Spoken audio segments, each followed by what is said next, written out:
आज की क्लास में चैप्टर 11 बायोटेक्नोलॉजी को आगे बढ़ाते हुए मैं आपको नेक्स्ट टॉपिक करा रही हूँ, that is insertion of recombinant DNA into the host cell और ऑर्गेनिज्म। ठीक है, मैंने आपको रिकॉम्बिनेंट डीएनए टेक्नोलॉजी ऑलरेडी समझा रखा है, तो आपको पता है कि जो रिकॉम्बिनेंट डीएनए है, यहाँ पे क्या है, रिकॉम्बिनेंट डीएनए है। तो रिकॉम्बिनेंट डीएनए को कौन सा टर्म देना सिखाया था मैंने आपको, इसको आपने बोला था कॉस्मिड। क्या बोला था आपने, इसको कौन सा टर्म दिया था, कॉस्मिड टर्म दिया था। ठीक है, और ऑब्वियस है कि जब आपने कॉस्मिड बना लिया, जब आपने क्या किया, कॉस्मिड को बना लिया, तो कॉस्मिड को बनाने के बाद, ठीक है, आपको इसको कहाँ इंसर्ट करना है, होस्ट के अंदर इसको इंसर्ट करना है। ठीक है, होस्ट सेल और ऑर्गेनिज्म इसलिए लिखा जा रहा है, सेल के अंदर भी आप इंट्रोड्यूस करा सकते हैं, ऑर्गेनिज्म जैसे प्रोकैरियोट सिंप्लीफाइड ऑर्गेनिज्म जो होते हैं उसके अंदर भी आप इसको इंसर्ट कर सकते हैं। ठीक है, तो यहाँ पे आपको करना क्या है, इंसर्शन करना है। तो इंसर्शन ऑफ रिकॉम्बिनेंट डीएनए, तो यहाँ पे क्या हो जाएगा, इंसर्शन ऑफ कॉस्मिड। यहाँ पे इसकी बजाय क्या हो जाएगा, इंसर्शन ऑफ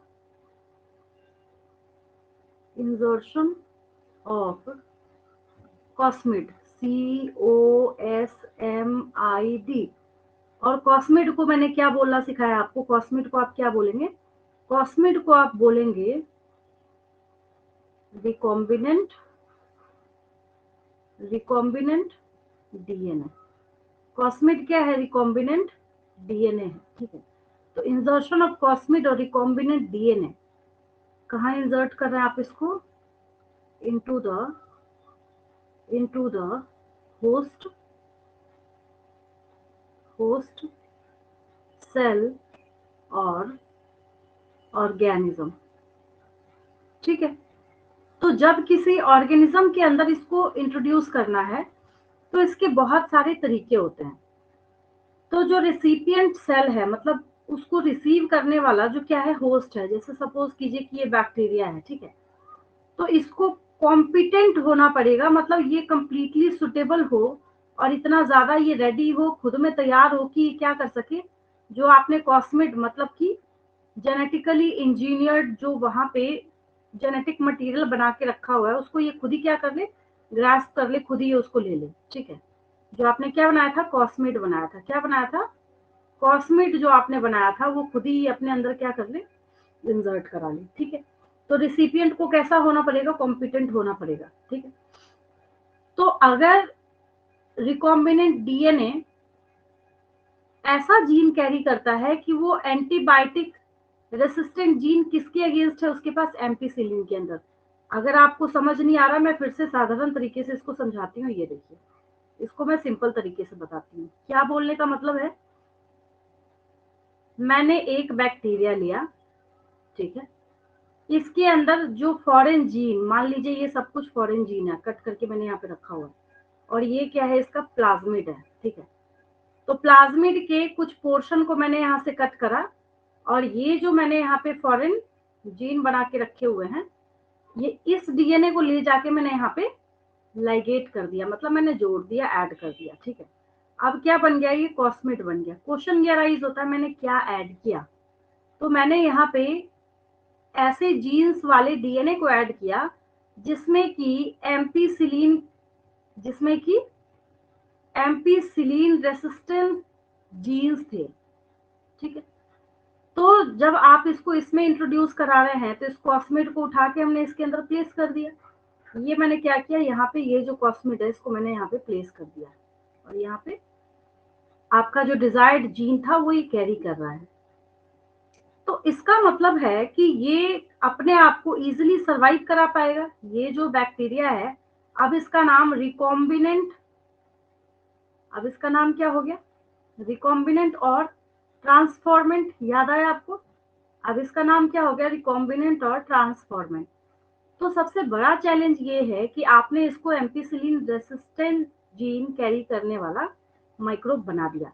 तो फिर आपने ऐसे माइक्रोब्स को और नॉर्मल माइक्रोब्स को अगर एक कल्चर मीडियम के अंदर, मान लीजिए मैंने ब्लू कलर से इसको बनाया, ये इसको भी आपने उसके अंदर इंट्रोड्यूस कराया, और आपने नॉर्मली जो इकोलाई है सपोज कीजिए, इसको आपने इंट्रोड्यूस कराया, तो जो एम्पीसिलिन रेसिस्टेंट जीन कैरी कर रहा है ये तो सर्वाइव कर जाएगा, लेकिन इसकी डेथ हो जाएगी, ये सारे किल हो जाएंगे।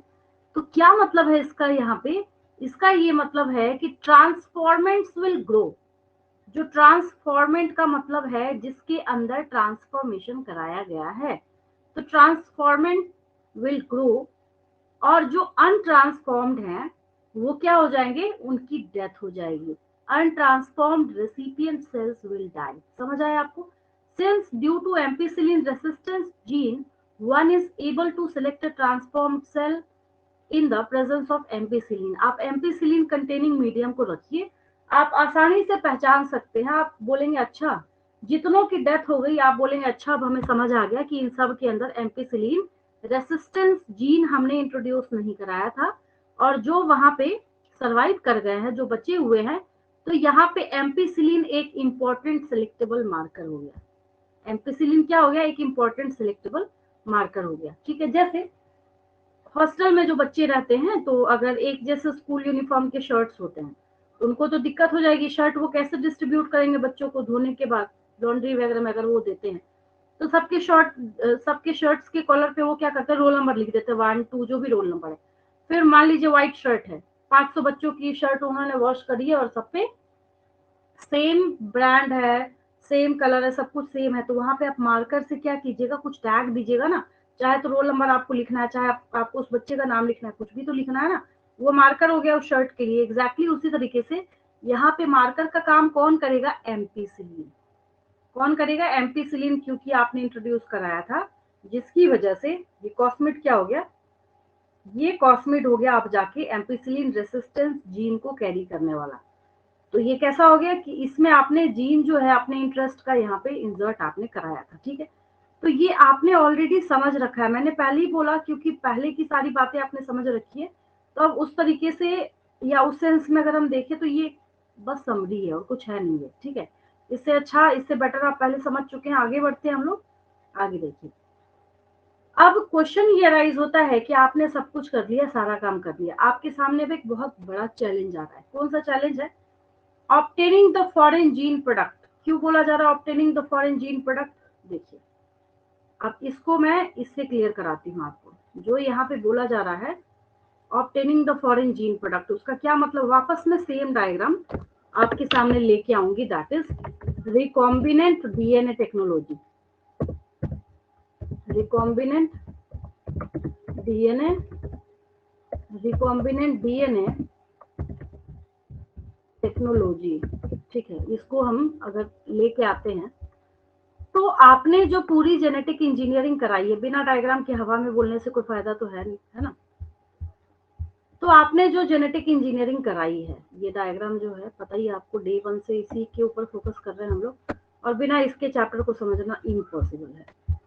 अगर मैं ऐसा बोलूँ ना कि पूरा चैप्टर इसी डायग्राम में, तो बिल्कुल सही है। ये बिल्कुल सही कहा गया है कि पूरा जो चैप्टर है वो बेसिकली इसी डायग्राम के अंदर है। ये देखिए,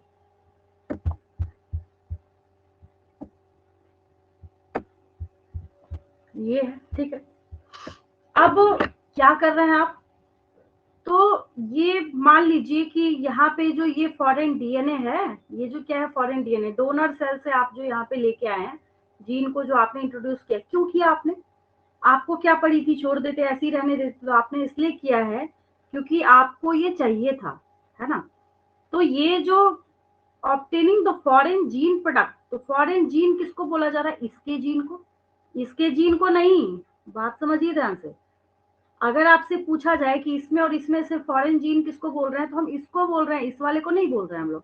क्यों नहीं बोल रहे हैं उस वाले को? भाई वो तो प्लाज्मिड है, उसका तो हम इस्तेमाल कर रहे हैं वेक्टर की तरह, है ना। तो जब हमने इसको इसके अंदर इंसर्ट करा दिया, ठीक है, और इंसर्ट कराने के बाद रिकॉम्बिनेंट डीएनए के हमने क्लोन्स बना दिए यहाँ पे। ठीक है, तो ऐसा तो है नहीं कि बस आप एक लैब में करा रहे हैं। अगर आप स्मॉल स्केल में करा रहे हैं तो आपको बस उतने से ही काम चलाना है। उस फॉरेन जीन से जो प्रोडक्ट बना है, सपोज कीजिए कि हमने यहाँ पे इंसुलिन प्रोड्यूसिंग जीन्स डाले हैं, ठीक है, इंसर्ट कराया हमने, इसमें इनकॉर्पोरेट कराया। ये जो कॉस्मिड हमने बनाया, इसमें हमने क्या करा? इंसुलिन प्रोड्यूसिंग जीन्स को टैग करा था, लगाया था हमने। ठीक है, तो अब आपको क्या करना है? वो फॉरेन जीन का जो प्रोडक्ट है उसको इंडस्ट्रियल लेवल पे या बड़े स्केल पे, बड़े पैरामीटर पे, बड़े पैमाने पे आपको चाहिए भी तो वो, ऐसा तो है नहीं कि आप ऐसे ही बस कर लिया आपने और फिर उसका कोई यूज ही नहीं है, ठीक है। तो उसी चीज के रिगार्डिंग यहाँ पे बोला जा रहा है कि when you insert a piece of alien DNA, alien DNA भी इसी को बोला जाता है, डिजायर्ड जीन भी इसी को बोला जाता है, और फॉरेन जीन भी इसी को बोला जाता है। लेकिन फॉरेन जीन प्रोडक्ट क्या हो गया, अब जैसे ये यहाँ पे सेल है, ये अगर प्रोड्यूस करना स्टार्ट करता है इंसुलिन, तो इसको हम लोग क्या बोलेंगे, फॉरेन जीन प्रोडक्ट। तो when you insert a piece of alien DNA into a cloning vector, किसके अंदर आपने डाला, ये क्लोनिंग वेक्टर के अंदर आपने यहाँ पे देखिए, इसको भी काटा था, इस बेचारे को भी काटा था, फिर आपने इसको इसके अंदर इंट्रोड्यूस कराया था। यही सेम डायग्राम कितनी बार रिपीट हो रहा है, देख रहे होंगे आप, है ना। The alien DNA gets multiplied, क्यों मल्टीप्लाई करेगा, इसका तो जन्मसिद्ध अधिकार है ना कि अपने नंबर को तो इंक्रीज करेगा ही करेगा।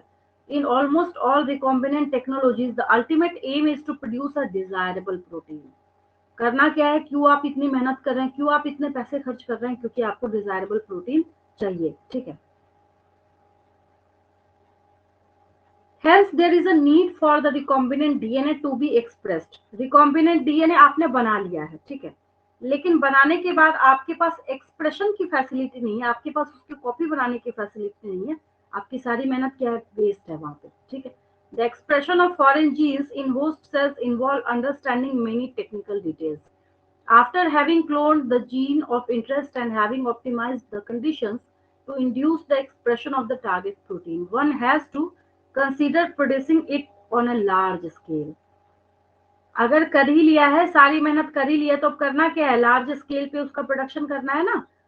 ऐसे तो रखना नहीं है। अब जैसे मान लीजिए इंडस्ट्रियल स्केल पे आपको पता है कर्ड फॉर्मेशन होता है, या बियर या वाइन बनाने की इंडस्ट्री होती है, कितने बड़े बड़े फर्मेंटर्स आप, मैंने आपको शो करे हैं जब मैं वो चैप्टर करा रही थी आपको, है ना। तो वैसे इसको भी क्या करना है, लार्ज स्केल पे करना। अभी आगे जाके मैं आपको बायोरिएक्टर शो भी करूंगी, काफी बड़ा साइज होता है इसका। Can you think of any reason why there is a need for large scale production. Large scale production नहीं करेंगे तो ह्यूमन वेलफेयर के लिए उसका इस्तेमाल कैसे करेंगे। If any protein encoding gene is expressed in a heterologous host. अब आप मेरे से क्वेश्चन पूछेंगे कि हेट्रोलोगस होस्ट क्या होता है। देखिए, ये जो यहाँ बैक्टीरिया है, ये जो क्या है यहाँ पे, ये नीचे जो बैक्टीरिया है, ठीक है, जरूरी नहीं है कि आपने अपना जो जीन ऑफ इंटरेस्ट निकाला था, पहले इसको क्लियर करती हूँ फिर आपको समझ आएगा। देखिए, जरूरी नहीं है कि ये आपने जो फॉरेन डीएनए निकाला था ना, ये इसी होस्ट का हो। ऐसा भी तो हो सकता है कि आपने ये डीएनए या जीन किसी दूसरे ऑर्गेनिज्म से निकाला और किसी दूसरे माइक्रोब के अंदर आप इसको फिट कर रहे हैं।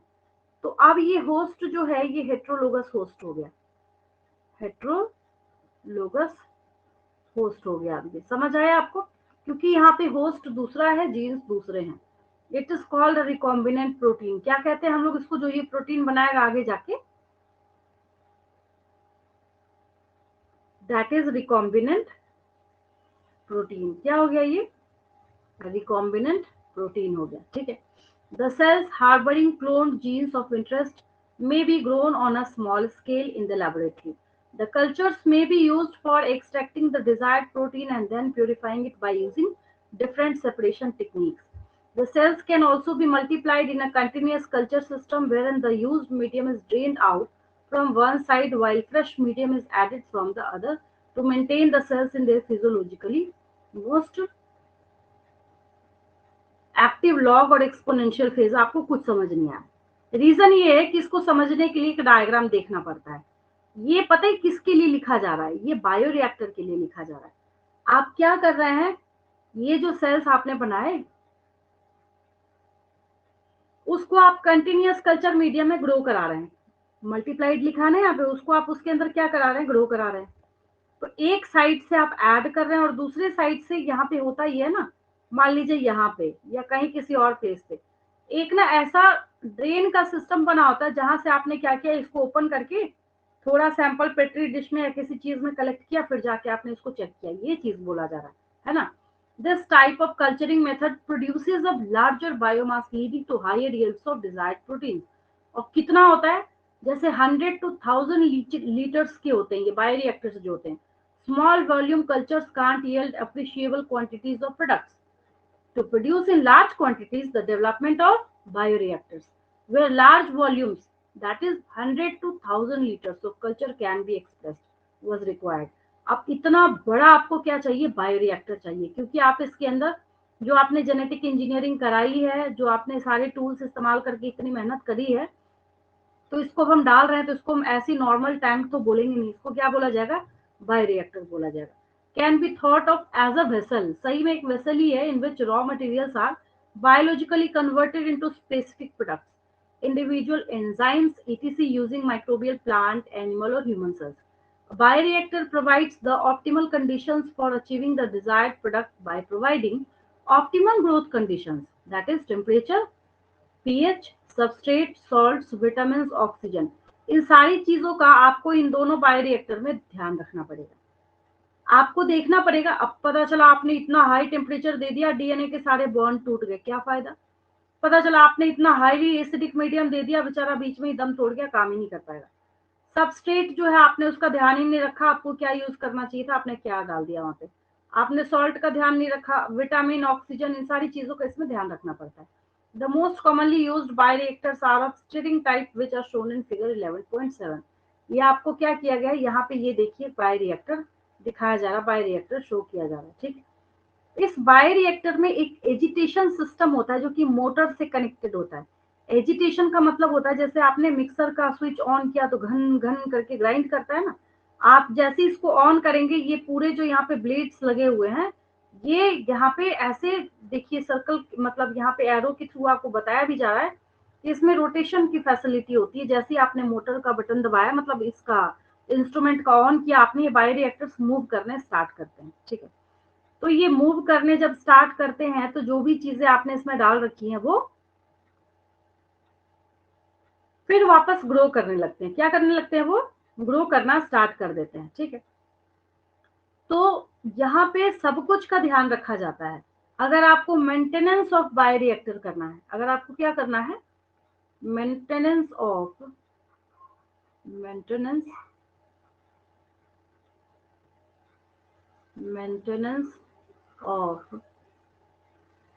Optimum maintenance of optimum conditions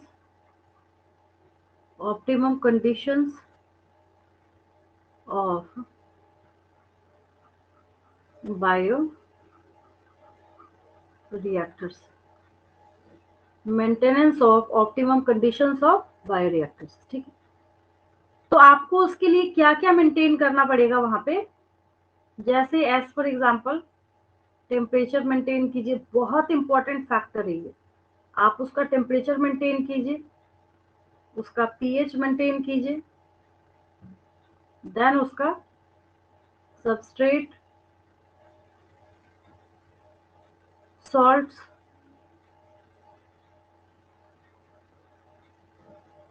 then उसमें और क्या ऐड किया जाता है, विटामिन. मान लीजिए आप ऐड कर रहे हैं, कोई ऐसी चीज है जिसमें विटामिन को ऐड करना, आपने ज्यादा कम कर दिया तो उसकी वजह से भी दिक्कत है. जैसे सेकंड वाले में क्या है, यहाँ पे फोम फैसिलिटी भी है. ठीक है. तो इसमें किस चीज का ध्यान रखा जाता है कि ऑक्सीजन भी प्रॉपर क्या करना है, उसको प्रोवाइड करना है, ऑक्सीजन, है ना. तो ये बायोरिएक्टर्स हैं, और नॉर्मल जो नेचुरल, ये तो डायग्राम्स हैं. बायोरिएक्टर्स जो यूज होते हैं वो मैं शो करती हूँ आपको. देखिए कितने जायंट साइज के होते हैं ये बायो रिएक्टर्स.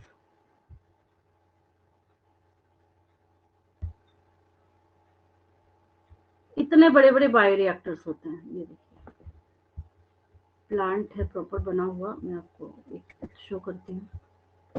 ये देखिए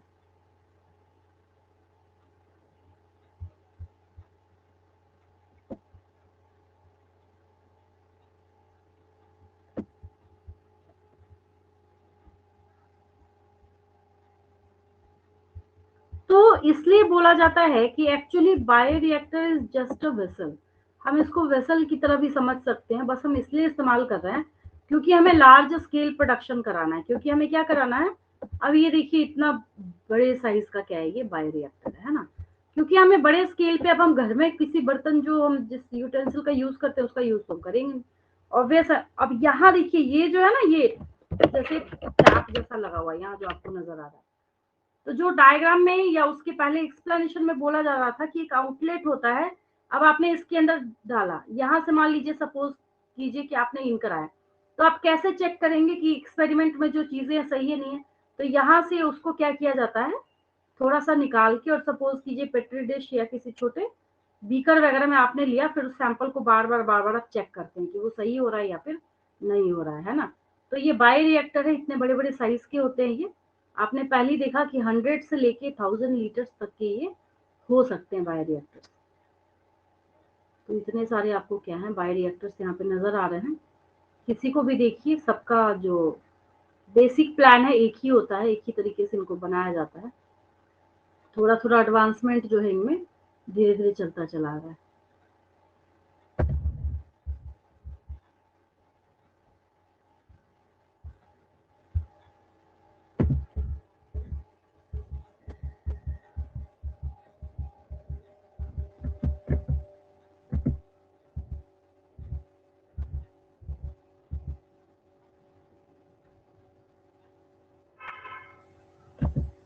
मॉनिटरिंग की जाती है इसकी प्रॉपर।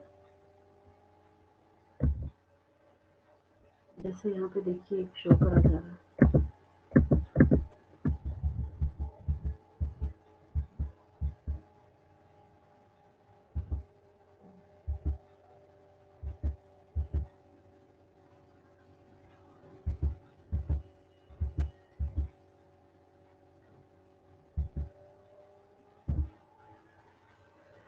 छोटा सा दिख रहा है ये, तो मैं इसको ड्रैग करके देखती हूँ कितना, एक और है इसके नीचे। ये जैसे साइड से किसी किसी में तो वो ग्लास का बना होता है, थोड़ा सा पोर्शन दिखता भी है। और इसको कैसा बनाया जाता है, ऐसा बनाया जाता है कि ये थर्मो रेसिस्टेंट हो, इसका भी ध्यान रखा जाता है। ये देखिए इतने बड़े बड़े क्या है आपके बायो रिएक्टर्स हैं, थर्मो रेसिस्टेंट बनाया जाता है इसको। यहाँ पे है ना नीचे, ये देखिए टैप लगा हुआ है, ड्रेन की फैसिलिटी है ना, यहाँ से ड्रेन करके उसको चेक किया जाता है। ठीक है, नेक्स्ट टॉपिक पे हम लोग चलते हैं, that is down stream processing. समझा देती हूँ मैं आपको, डाउन स्ट्रीम प्रोसेसिंग। चलिए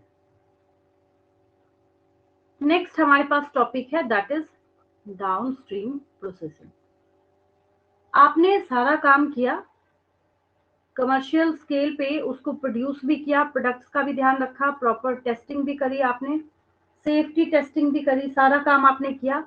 अब आपके सामने सबसे बड़ा चैलेंज ये है कि जब आप इसके पूरे एक बैच को आपने जब भी जिस टाइम में आपने कराया है, तो आपको उसको क्या करना है, उसके सेपरेशन एंड प्यूरिफिकेशन का भी ध्यान रखना है। तो उसको हम लोग क्या कहते हैं, डाउन स्ट्रीम प्रोसेसिंग। उस प्रोसेस को हम किस टर्म का नाम देते हैं, हम लोग उसको कहते हैं डाउन स्ट्रीम प्रोसेसिंग। ठीक है, तो ये टर्म जो है लिख देती हूँ मैं थोड़ा सा, that is down stream processing.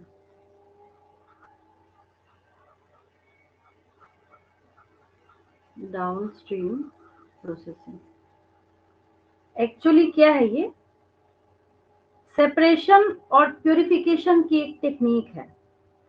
Separation and purification की एक टेक्निक है। चलिए लिखिए इसमें,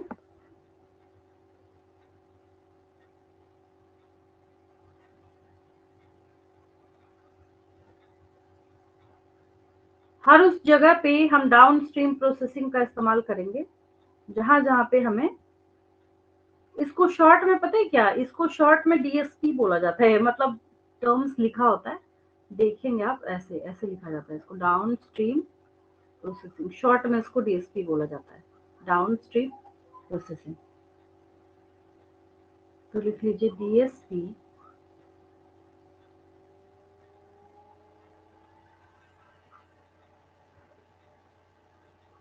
DSP is is engaged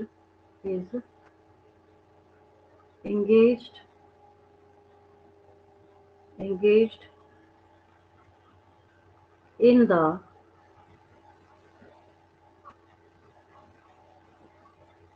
separation in the separation and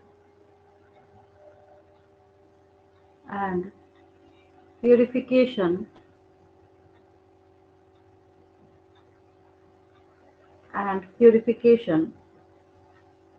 of mixtures, जो जो चीजें आपने इसमें मिलाई हैं एंड या मिली हुई हैं, एंड इट्स कंपोनेंट्स, इसके जो कंपोनेंट्स हैं। मान लीजिए एक एग्जांपल दे रही हूँ मैं, आपको डीएनए चाहिए, ठीक है, लेकिन आपने पता करा तो पता चला कि डीएनए के साथ साथ कुछ यहाँ पे क्या है, उसके साथ आरएनए भी वाइंड अप हो रखे हैं। तो आप आरएनए को हटाएंगे ना यहाँ से, आरएनएज एंजाइम का यूज करके। आरएनएज का जब आप यूज करेंगे तो ये एक एंजाइम है जो कि आरएनए को डाइजेस्ट कर जाता है, ठीक है। तो ये सब क्या है, आप प्यूरिफिकेशन का भी यहाँ पे ध्यान रख रहे हैं। तो इसको क्या कहते हैं हम लोग, डाउन स्ट्रीम प्रोसेसिंग कर रहे हैं, कि मतलब कंप्लीट हमें जो चाहिए हम उसी चीज को लेंगे, बाकी चीजों से हमें कोई मतलब नहीं है। The process include separation and purification, साफ साफ लिखा भी जाता है, which are collectively referred to as downstream processing. The product has to be formulated with suitable preservatives, preservatives भी रखा जाता है उसके अंदर। प्रिजर्वेटिव्स यूज नहीं करेंगे तो उसको सर्वाइव कैसे कराएंगे, है ना। Such formulation has to undergo through clinical trials as in case of drugs. Strict quality control testing for each product is also required. The downstream processing and quality control testing vary from product to product. जैसे suppose कीजिए अगर हम insulin के injections देखते हैं तो आप notice करेंगे कि उसके ऊपर भी कुछ ना कुछ क्या होता है, एक्सपायरी डेट लिखी होती है, ऑप्टिमम टेम्परेचर लिखा होता है कि आपको इससे ज्यादा ऑप्टिमम टेम्परेचर पे लिखना नहीं, रखना नहीं है। रीजन क्या है, इंसुलिन क्या है, एक प्रोटीनेशियस हार्मोन है, पता है आपको। अच्छा, प्रोटीन किसका बना होता है, प्रोटीन बना होता है एमिनो एसिड्स का। एमिनो एसिड किससे जुड़े होते हैं, पेप्टाइड बॉन्ड से जुड़े होते हैं। पेप्टाइड बॉन्ड कैसे टूटेगा, जब आप टेम्परेचर बहुत ज्यादा राइज करेंगे, बहुत ज्यादा हाई टेम्परेचर पे उसको लेके जाएंगे तो वैसे भी उसके बॉन्ड्स ब्रेक कर जाएंगे, तो कोई फायदा तो आपको होगा नहीं, है ना। तो जिसकी वजह से इसको प्रॉपर मेंटेन भी करना होता है, और सबके लिए ये जो टेस्टिंग है ये वेरी करेगा, vary from product to product, यही बात यहाँ पे बताई जा रही है, ठीक है। यहाँ तक कोई डाउट तो नहीं किसी को, क्लियर है, क्लियर है बिल्कुल, यहाँ तक कोई डाउट तो नहीं।